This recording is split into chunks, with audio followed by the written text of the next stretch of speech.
கேள்வி பார்வையாளர்களுக்கு வணக்கம். இந்த நேர்காணலில் நாம் சந்திக்க இருக்கும் சிறப்பு விருந்தினர் விடுதலை சிறுத்தைகள் கட்சியின் துணை பொதுச் செயலாளர் கனியமுதன் அவர்கள். சார் வணக்கம். வணக்கம்.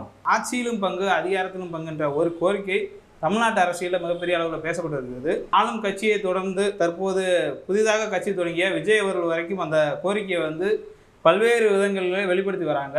குறிப்பாக விசிகாவை காலி செய்வதற்காக சில திட்டமிட்ட நபர்களால் பரப்பப்படுகின்ற கோரிக்கையாக இதை பார்க்குறாங்க. விசிகாவினுடைய பழைய கோரிக்கை தான் என்று விசிகா தரப்புல சொல்கிறாங்க. என்ன நடக்கிறது தமிழ்நாட்டு அரசியலில்? விடுதலை சிறுத்தைகள் தேர்தல் அரசியலில் அடியெடுத்து வைத்தபோது மூப்பனார் அவர்களின் தலைமையில் 1999ஆம் ஆண்டு பயணப்பட்டோம். அப்போது விடுதலை சிறுத்தைகளின் தலைவர் அண்ணன் எழுச்சி தமிழர் அவர்கள் எழுப்பிய முழக்கம், கடைசி மனிதனுக்கும் ஜனநாயகம், எளிய மக்களுக்கும் அதிகாரம், ஆட்சியிலும் பங்கு அதிகாரத்திலும் பங்கு என்கின்ற முழக்கத்தை எழுப்பிதான் தேர்தல் பாதையில் விடுதலை சிறுத்தைகள் அடியெடுத்து வைத்தோம். 25 ஆண்டுகள் கழித்து இன்றைக்கு அந்த முழக்கம் பல அரசியல் கட்சிகளால் எழுப்பப்படுகிறது. இது ஒரு ஜனநாயக பூர்வமான முழக்கம்.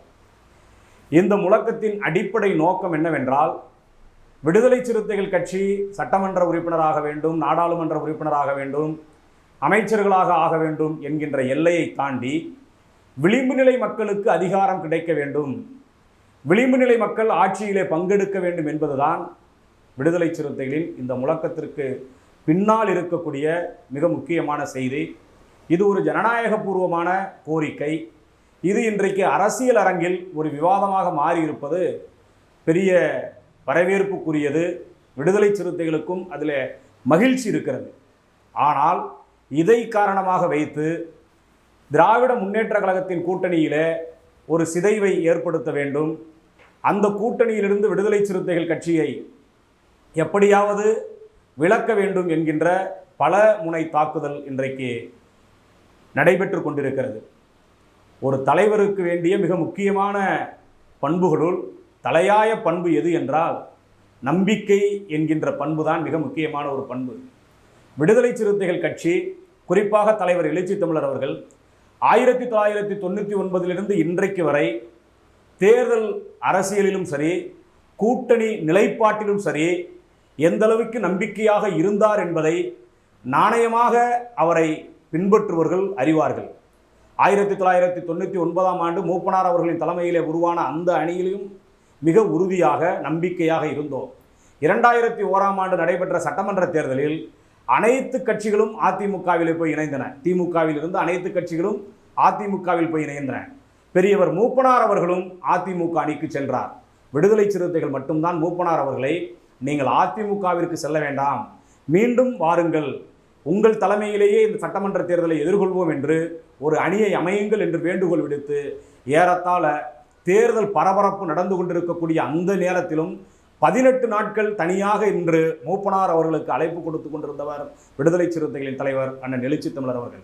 18 நாட்கள் அழைப்பு கொடுத்தும் வராத நிலையில, அவர் அதிமுக அணியில இடம்பெற்ற நிலையில, விடுதலை சிறுத்தைகள் அன்றைக்கு ஆளும் கட்சியாக இருந்த திராவிட முன்னேற்ற கழகத்தின் தலைமையிலே உருவான அணியில், குறிப்பாக அன்றைய முதலமைச்சர் கலைஞர் அவர்களின் அழைப்பை ஏற்று திமுக கூட்டணியிலே இடம்பெற்றோம். எதற்கு நான் இந்த செய்தியை சொல்கிறேன் என்றால், மூப்பனார் தலைமையிலே முதலாக தேர்தல் அரசியலை அடியெடுத்து வைத்த விடுதலை சிறுத்தைகள் மூப்பனாரை கலட்டிவிட்டு திமுகவிற்கு போனோம் என்று பதிவிருக்கக்கூடாது. மூப்பனார் தான் அதிமுகவிற்கு போனார். 18 நாட்கள் தேர்தல் பரபரப்பு காலகட்டத்தில் வளர்ந்து வரக்கூடிய ஒரு இயக்கம் ஏதாவது ஒரு அணியில் போய் ஐக்கியமாவதுதான் அதற்கான பாதுகாப்பு. ஆனால் 18 நாட்கள் தமிழ்நாட்டு அரசியலில் தனியே நின்று மூப்பனார் அவர்களை அழைத்து, உங்கள் தலைமையிலே ஒரு அணியை உருவாக்குவோம், இந்த சட்டமன்ற தேர்தலை எதிர்கொள்வோம் என்று சொன்ன இயக்கம் விடுதலை சிறுத்தைகள் கட்சி, சொன்ன தலைவர் அண்ணன் திருமாவளவன் அவர்கள். அந்த அளவிற்கு கூட்டணி நிலைப்பாட்டிலும் நம்பிக்கையோடு இருக்கக்கூடிய தலைவர் அண்ணன் திருமாவளவன் அவர்கள். அந்த தேர்தல் தொற்று அடுத்தடுத்த தேர்தல்களை நீங்கள் பார்த்தீர்கள் என்றால் கூட எந்த அளவிற்கு உறுதிப்பாட்டோடு நம்பிக்கையோடு தேர்தல் அரசியலில் கூட்டணி நிலைப்பாட்டிலே விடுதலை சிறுத்தைகள் இருக்கிறோம் என்பதை அறிய முடியும். அதன் பிறகு நடைபெற்ற ஒவ்வொரு தேர்தலையும் நீங்கள் ஆய்வு செய்து பார்த்தால், 2004 நடைபெற்ற நாடாளுமன்ற பொதுத் தேர்தலாக இருந்தாலும் சரி, அந்த தேர்தலிலும் திமுகவோடு உறவு வைக்க வேண்டும் என்று விருப்பப்பட்டோம். உதயசூரியன் சின்னத்தில் நின்று கட்சியின் தலைவர் வெற்றி பெற்றதனால் சிறு கருத்து வேறுபாடின் காரணமாக சட்டமன்ற உறுப்பினர் பதவியை திரும்ப பெற்ற எழுதி கொடுத்து விட்டு வந்தார். அந்த வருத்தம் கலைஞருக்கு இருந்ததனால் 2004 நாடாளுமன்ற பொதுத் தேர்தலில் விடுதலை சிறுத்தைகளை சேர்த்துக் கொள்ள முடியாது என்று வெளிப்படையாக அறிவித்து விட்டார். நாங்கள் விரும்பினோம். ஏனென்றால் 2001 திமுகவோடு இருந்தோம். அந்த நம்பிக்கை கட்டுவிடக்கூடாது என்று 2004 அறிவாலயத்திற்கு நேரடியாக சென்று வேண்டுகோள் விடுத்தோம், எங்களை இந்த அணியில் சேர்த்துக்கொள்ளுங்கள் என்று. ஆனால் அன்றைக்கு முடியாது என்று தட்டி கழித்தது திராவிட முன்னேற்ற கழகம். 2004ஆம் ஆண்டு 2006ஆம் ஆண்டும் அதே முயற்சியை மேற்கொண்டோம். அந்த சட்டமன்ற பொதுத் தேர்தலில் திமுகவோடு தான் இருக்க வேண்டும் என்று முயற்சியை மேற்கொண்டோம். ஆனால் அன்றைக்கும் அதற்கான சூழல் உருவாகவில்லை. அப்போது அதிமுக அழைப்பு கொடுத்தது. அதிமுகவின் தலைமையில் அன்றைக்கு ஆளும் கட்சி அதிமுக. ஒரு அம்பேத்கர் இயக்கம் ஆளுங்கட்சி கூட்டணியில் இடம்பெறுவது என்பதே மிகப்பெரிய ஒரு போராட்டம். 2001 ஆளுங்கட்சி கூட்டணியில் இடம்பெற்றோம். 2006 அதிமுகவோடு ஆளுங்கட்சி கூட்டணியில் இடம்பெற்றோம். அந்த அம்மையார் 6 மாத காலம் அவரோடு தேர்தல் உறவு வைத்திருந்தோம். அந்த சட்டமன்ற தேர்தலை அதிமுக அணியோடு சேர்ந்து சந்தித்தோம். 6 மாத காலத்தில் உள்ளாட்சி தேர்தல் வந்தது. அந்த உள்ளாட்சி தேர்தலின் போதும் இடப்பங்கீட்டில் ஏற்பட்ட சிறு பிரச்சனையால் அந்த அணியை விட்டு வெளியே வர வேண்டிய ஒரு சூழல் உருவானது. விடுதலை சிறுத்தைகள் வெளியே வரவில்லை. தொடர்ச்சியாக 3 நாட்கள் அம்மையார் ஜெயலலிதா அவர்களை நேரடியாக சந்திக்க வேண்டும் என்று விடுதலை சிறுத்தைகளின் தலைவர் எழுச்சி தமிழர் அவர்கள் பெரும் முயற்சி மேற்கொண்டார். 3 நாட்கள் அவரை சந்திப்பதற்கான வாய்ப்பு கிட்டவில்லை. அந்த நேரத்தில் 2004ஆம் ஆண்டு வேண்டாம் என்று சொன்ன திமுக, 2006ஆம் ஆண்டு வேண்டாம் என்று சொன்ன திமுக அந்த உள்ளாட்சி தேர்தலில் நேரடியாக கலைஞர் அழைப்பு கொடுத்தார். ஏன் அங்கேயும் இங்கேயும் அலைகிறீர்கள், இங்கே வாருங்கள் என்று திராவிட முன்னேற்ற கழகம் அன்றைக்கு அழைப்பு விடுத்தது. 2006ஆம் ஆண்டு திமுக கூட்டணியிலே உள்ளாட்சி தேர்தலை சந்தித்தோம். அப்போது செல்வி ஜெயலலிதா அவர்கள் அன்றைக்கு கொடுத்த சான்றிதழ் விடுதலை சிறுத்தைகளை பற்றி, விடுதலை சிறுத்தைகளின் தலைவர் அண்ணன் எழுச்சி தமிழர் அவர்களை பற்றி என்ன சொன்னார் என்றால், அரசியலில், குறிப்பாக தேர்தல் அரசியலில் ஆத்திரமும் அவசரமும் கூடாது. ஆனாலும் தம்பி இந்த முடிவை எடுத்து விட்டார், எங்கிருந்தாலும் வாழ்க என்று செல்வி ஜெயலலிதா அம்மையார் அவர்கள் தேர்தல் அரசியல் களத்தில் அவரோடு கூட்டணியிலே இருந்து பிரிந்து சென்ற ஒருவரை எங்கிருந்தாலும் வாழ்க என்று வாழ்த்தினார் என்றால், அந்த வாழ்த்துக்குரிய ஒரே தலைவர் தமிழ்நாட்டு அரசியலில் விடுதலை சிறுத்தைகளின் தலைவர் அண்ணன் எழுச்சி தமிழர் அவர்கள். எதற்கு நான் இதை இவ்வளவு அழுத்தமாக சொல்கிறேன் என்றால், கூட்டணி நிலைப்பாட்டிலும் உறுதியாக இருக்கக்கூடிய கட்சி விடுதலை சிறுத்தைகள் கட்சி என்பதற்கு மூப்பனார் ஒரு சான்றிதழ் வழங்கியிருக்கின்றார். மூப்பனாரோடு இருந்தபோது ஒரு உதாரணம், திமுகவோடு இருந்தபோது பல உதாரணம், அதிமுகவோடு பயணப்பட்ட போதும் அம்மையார் கொடுத்த அந்த வாழ்த்து என்பது ஒரு சான்றிதழ். அதன் பிறகு திமுகவோடு நீண்ட நேரம் பல தேர்தலை சந்தித்தோம். 2009ஆம் ஆண்டு அனைத்து கட்சிகளும் அதிமுகவோடு இணைந்து விட்டது. விடுதலை சிறுத்தைகள் மட்டுமே அந்த நாடாளுமன்ற தேர்தலில் காங்கிரஸ், விடுதலை சிறுத்தைகள், திமுக இந்த 3 கட்சி தான் தேர்தல் நிலைப்பாட்டில் உறுதியாக அந்த தேர்தலை எதிர்கொண்டது. எவ்வளவோ பேர் முயற்சி செய்தார்கள் திமுக கூட்டணியை விட்டு விடுதலை சிறுத்தைகளை பிரிக்க வேண்டும் என்று. அதிமுகவில் இடம்பெற்றவர்கள் கூட இங்கே வாருங்கள் என்று அழைப்பு கொடுத்து பார்த்தார்கள். ஏனென்றால் இடதுசாரிகள் அன்றைக்கு அதிமுகவோடு இருந்தது, மதிமுக அன்றைக்கு அதிமுகவோடு இருந்தது, பாமக அன்றைக்கு மதிமுகவோடு இருந்தது. ஈழ பிரச்சனை மிக கொடூரமாக உச்சத்திலே இருந்த நேரம் இந்த இயக்கத்தவர்களோடு சேர்ந்து நாங்கள் போராட்டம் நடத்தி கொண்டிருந்தோம். திமுக அணியிலே இருந்து கொண்டு அதிமுக அணியிலே இருக்கக்கூடிய இடதுசாரிகளோடும், அதிமுக அணியிலே இருக்கக்கூடிய பாமகவோடும், அதிமுகவிலே இருக்கக்கூடிய மதிமுகவோடும் ஈழ பிரச்சனைக்காக எங்கெல்லாம் போராட்டம் நடத்துகிறதோ, நெடுமாறன் எங்கெல்லாம் போராட்டம் நடத்துகிறாரோ அங்கெல்லாம் போய் அவர்களோடு கைகோர்த்து நின்று ஈழத்தமிழர்களுக்காக போராடினோம். அன்றைக்கும் என்ன சொன்னார்கள் என்றால், திமுக கூட்டணியிலிருந்து திருமாவளவன் வெளியேறப் போகிறார், விடுதலை சிறுத்தைகள் கட்சி வெளியேறப் போகிறது, அதனால்தான் அதிமுகவோடு உறவிலே இருக்கக்கூடிய கட்சிகளோடு இவர் மிக நெருக்கமாக இருக்கிறார் என்று சொன்னார்கள். இன்னும் உச்சபட்சமாக ஈழத்தில் போரை நிறுத்த வேண்டும் என்று 4 நாட்கள் தமிழ்நாட்டில் உண்ணாவிரத போராட்டத்தை நேரடியாக விடுதலை சிறுத்தைகளின் தலைவர் எழுச்சி தமிழர் அவர்களே 4 நாட்கள் மறைமலை நகரிலே அமர்ந்தார். அப்போது என்ன பேசப்பட்டது என்றால், திமுக கூட்டணியை சிதைப்பதற்கு இந்த முயற்சியை மேற்கொள்கிறார் என்று பலரும் பலவிதமாக பேசினார்கள். கூட்டணியிலே இருக்கக்கூடிய காங்கிரஸ் விசிகாவை வெளியேற்ற வேண்டும் என்று சட்டப்பேரவையிலேயே பேசியது. 2009ஆம் ஆண்டு சட்டப்பேரவையில் ஈழப்பிரச்சனை விவகாரத்தில் இவ்வளவு மூர்க்கமாக விடுதலை சிறுத்தைகள் போராடுகிறது, அதன் தலைவர் எழுச்சி தமிழர் போராடுகிறார், எனவே கூட்டணியை விட்டு வெளியேற்ற வேண்டும் என்று சட்டமன்றத்திலேயே அன்றைக்கு காங்கிரஸ் பேசியது. ஆனால் திராவிட முன்னேற்ற கழகத்தின் தலைவர், மறைந்த தலைவர் கலைஞர் அவர்கள் ஆளும் கட்சியிலே அன்றைக்கு இருந்தார். ஆளும் கட்சியாக திமுக இருந்தது. அன்றைய முதல்வர் என்ன சொன்னார் என்றால், விடுதலை சிறுத்தைகளுக்கும் திராவிட முன்னேற்ற கழகத்திற்கும் இருக்கக்கூடிய தேர்தல் உறவு என்பது வெறும் தேர்தல் அடிப்படையிலே இருக்கக்கூடிய உறவல்ல, இது ஒரு கொள்கை சார்ந்த உறவு என்று வெளிப்படையாக அறிவிப்பு செய்து, இவ்வளவு பெரிய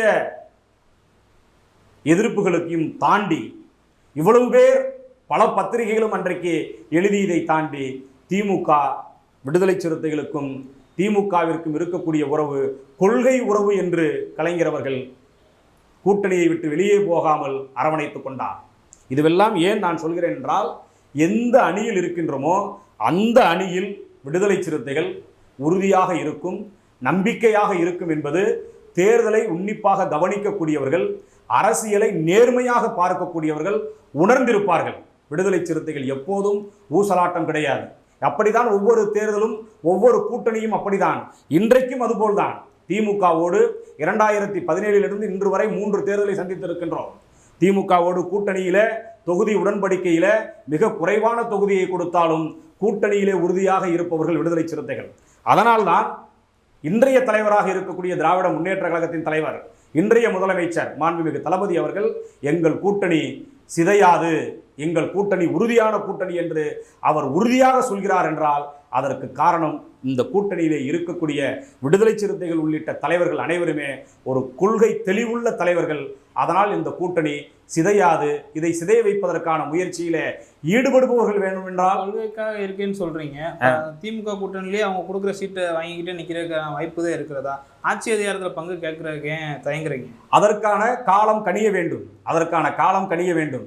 விடுதலை சிறுத்தைகள் கடந்த 25 ஆண்டு காலமாக ஆட்சியிலும் பங்கு, அதிகாரத்திலும் பங்கு வேண்டும் என்று அந்த அரங்கில் பேசி வருகிறோம். இது இன்றைக்கு ஒரு விவாதமாக மாறி இருக்கிறது. இன்னும் காலம் வேண்டும்.